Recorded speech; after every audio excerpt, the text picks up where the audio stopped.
आपको railway station पर मिलने वाली 50 रुपए की बोतल नहीं दुखती। एक महीना पहाड़ में रहकर ना चाय खाना पीना और ये व्यवस्थाएं उपलब्ध करा के दिखाने, पता लग जाएगा। हरिद्वार जो है वो उत्तराखंड का एक ऐसा तीर्थ स्थल है जहां पूरी दुनिया से लोग आते हैं। किसने सीबीआई कराई उनके खिलाफ? किसने सीबीआई कराई थी त्रिवेंद्र के खिलाफ? मुझे बताइए। मैंने कराई थी ना। जैसी हमने घोषणा करी कि हम चुनाव लड़ रहे हैं, तो मुझे लगता है आजकल वो छोटे छोटे जन्मदिन और उद्घाटनों में भी जाना शुरू कर दिया है। निशंक जी को देख लीजिए, उमेश कुमार।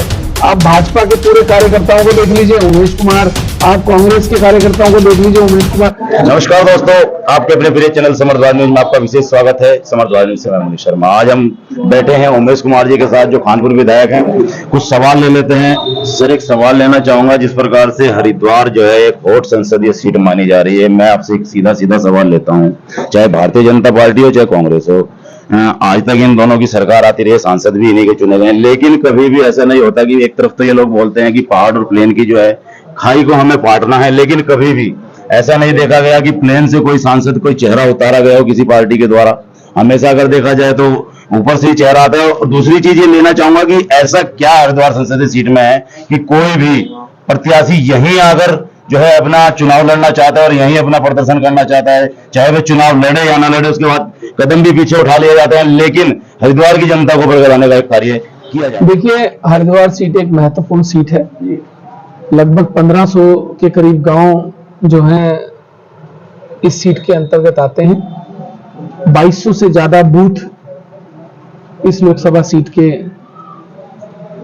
पोलिंग बूथ हैं और एक सम्मानित सीट है। जैसे आप बनारस को एक सम्मानित सीट कहते हैं, ऐसे ही हरिद्वार का अपना महत्व है, देवभूमि है।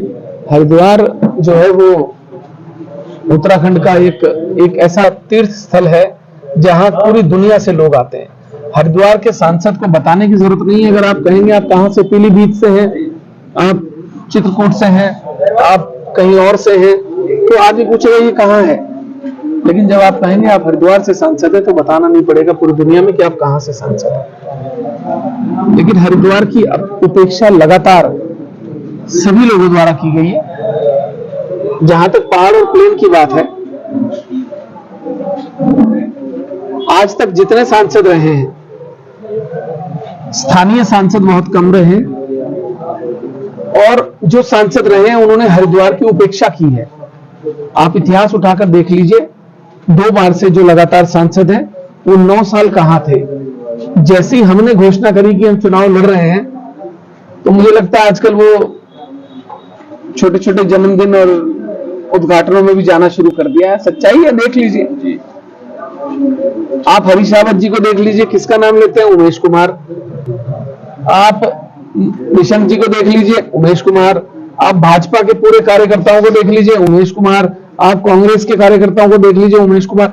कांग्रेस और भाजपा जो जिनके बीच में हमेशा कांटे की लड़ाई होती थी, आज वो अपनी लड़ाई भूलकर उस सब जो है उमेश कुमार को अपना विपक्ष मान के बैठे हुए हैं और सबका एजेंडा है उमेश कुमार के खिलाफ आवाज उठाते रहिए, बोलते रहिए। मेरी सेहत पे फर्क नहीं पड़ता। डरता वो है जिसने निधि खानी हो, डरता वो है जिसने कमीशन खाना हो, डरता वो है जिसने भ्रष्टाचार करना हो। मेरे साथ इस प्रदेश का, इस जिले का युवा एक बड़ी तादाद में है और वो कार्यकर्ता, वो सहयोगी साथी भाई मेरे साथ जुड़े हुए हैं जो अनजान हैं, जिनसे लोग, जिनका पता ही नहीं है। आप पोलिंग होने दीजिए, आपको खुद एहसास हो जाएगा कि कितनी भारी संख्या में यूथ निकल कर आएगा। और इस बार का बदलाव हरिद्वार जनपद में युवा ही करेगा। आप लिखवा के रख लीजिए मुझसे। इस बार जो परिपाटी पुरानी लिखते लोग आ रहे थे, उस परिपाटी में इस बार बदलाव होगा। सर, एक सवाल लेना चाहूंगा। कहीं ना कहीं एक या तो अफवाह फैलाई जा रही है या बरगलाया जा रहा है जनता को, लेकिन कहा यह जा रहा है कि उमेश कुमार या सोनिया मैम भारतीय जनता पार्टी की बी टीम बताई जा रही है। क्या कहना चाहेंगे इस विषय में, कितनी सच्चाई है? अच्छा, आप बताइए। अभी कुछ दिन पहले केंद्र सरकार ने सीबीआई और ईडी को जांच के आदेश दिए थे, किसके खिलाफ दिए थे? जी, तो आप ही के खिलाफ आए थे। तो अगर मैं बी टीम हूं तो मेरे खिलाफ सीबीआई ईडी की जांच दे दोगे आप? कॉमन सेंस की बात भी करनी चाहिए ना। मैं किसके विधायक को हरा के आया हूं? भाजपा के ना, निर्दलीय लड़ा ना। अगर मैं बी टीम था तो मुझे टिकट दे देते। त्रिवेंद्र किसके सीएम थे? भाजपा के। किसके कारण सरकार से हटाए गए? किसने सीबीआई कराई उनके खिलाफ? किसने सीबीआई कराई थी त्रिवेंद्र के खिलाफ, मुझे बताइए। मैंने कराई थी ना। सर भाजपा में और भी मंत्री हैं, क्या पता किसी और के साथ आपका कुछ एक मिनट मेरी बात प्रगढ़ सुनिए। संबंध हो सर। मेरे संबंध सबसे प्रगाढ़ हैं। मेरे संबंध कांग्रेस में भी है, मेरे भाजपा में भी है, मेरे बसपा में भी है, मेरे समाजवादी पार्टी में भी है। मेरे संबंध सभी से हैं। अखिलेश भी मेरे दोस्त रहे हैं, बहन जी के साथ भी मेरे रिश्ते हैं। कांग्रेस में भी कोई ऐसा दिग्गज नेता नहीं है। रिश्तों का मतलब क्या हो जाता है? आप किसी के दलाल हो जाते हैं? या रिश्तों का मतलब क्या हो जाता है कि आप किसी की स्केपगोट हो जाते हैं? उमेश कुमार अपनी पहचान रखता है। उमेश कुमार को किसी भारतीय जनता पार्टी या कांग्रेस के से पहचान के मोहताज नहीं है। उमेश कुमार ने कांग्रेस की सरकार भी गिराई है। उमेश कुमार ने भाजपा के मुख्यमंत्री के खिलाफ भी सीबीआई कराई है। तो अफवाहों के बाजार पर मुझे ना तो ध्यान देना है, ना मुझे जवाब देने की जरूरत है। मैं तो यह जानना चाहता हूं कि हरीश रावत जी की सरकार किसने गिराई? उमेश कुमार ने गिराई 24 घंटे में। त्रिवेंद्र रावत के खिलाफ सीबीआई किसने कराई? भाजपा के उमेश कुमार ने कराई। तो अब आप क्या चाहते हैं? अब क्या आप क्या चाहते हैं मैं अपना हनुमान जी की तरह सीना फाड़ के आपको दिल निकाल के दिखाऊं? चलिए सर, एक सवाल अंतिम लूंगा आपसे। इस समय यात्रा का सीजन चल रहा है, उत्तराखंड में जो है यात्रा सीजन है, और माना जाता है उत्तराखंड की, क्योंकि चारों धाम उत्तराखंड में पड़ते हैं और बहुत बड़ी यात्रा मानी जाती है। लेकिन कहीं ना कहीं आरोप लगाए जा रहे हैं बाह्य यात्रियों द्वारा, चाहे वो हरियाणा के हों चाहे और प्रदेश के, क्योंकि अव्यवस्था बहुत ज्यादा फैली हुई है। और अगर देखा जाए पहले की अपेक्षा महंगाई जो है इस समय बहुत ज्यादा बताई जा रही है ऊपर। क्या कहना चाहेंगे? आप भी अभी यात्रा कर कर आए हैं, तो क्या स्थिति है? ऐसे जो प्लेन के लोग हैं ना, उनको कहिए कभी अपना काम धंधा छोड़ के 1 महीना पहाड़ में रहकर ना चाय खाना पीना और ये व्यवस्थाएं उपलब्ध करा के दिखाने, पता लग जाएगा। फाटा से केदारनाथ तक आप मुझे बताइए, केदारनाथ जी पर कौन सा दूध होता है, कौन सा खाने पीने का सामान होता है, कहां से ले जाया जाता है? फाटा से 21 किलोमीटर का सफर करने में 2 दिन लग जाते हैं आदमी को, 3 दिन गधों पर खच्चरों पर किसी तरीके से सामान ढोकर वहां पहुंचाया जाता है। अगर वहां पर आपको राशन भी उपलब्ध कराया जा रहा है ना, तो अपने को सौभाग्यशाली समझिए। अगर 4 दिन भी वहां पर वो लोग अपनी पीठ पर बोझा ढोकर आपको भोजन और अन्य सुविधाएं उपलब्ध कराना बंद कर दे, तो आपको नानी याद आ जाएगी। आप 4 धाम यात्रा की बात तो छोड़िए, आप उधर की तरफ पैर करके भी सोना भूल जाएंगे कि हमें उधर जाना भी है।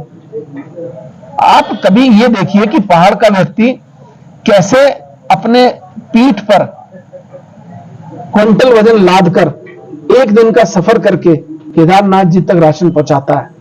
आपको एयरपोर्ट पे 100 रुपए की पानी की बोतल नहीं दुखती। आपको पीवीआर सिनेमा में बैठ के 200 रुपए का पॉपकॉर्न नहीं दुखता, 5 रुपए का।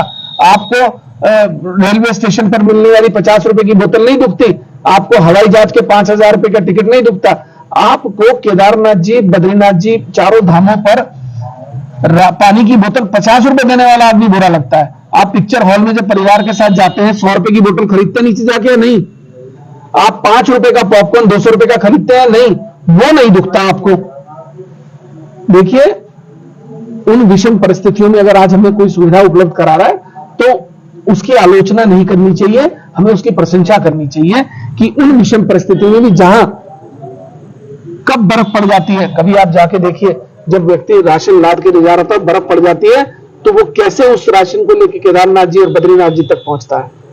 धन्यवाद सर। एक सवाल अंतिम लूंगा। कुछ निर्धन कन्याओं का जो है विवाह कराने जा रहे हैं, कौन सी तिथि में और कितनी कन्याओं का विवाह होने जा रहा है? 11 जून को 60 अभी तक हो चुकी हैं कन्याएं। मुझे लगता है 62 या 64 संख्या पहुंचेगी।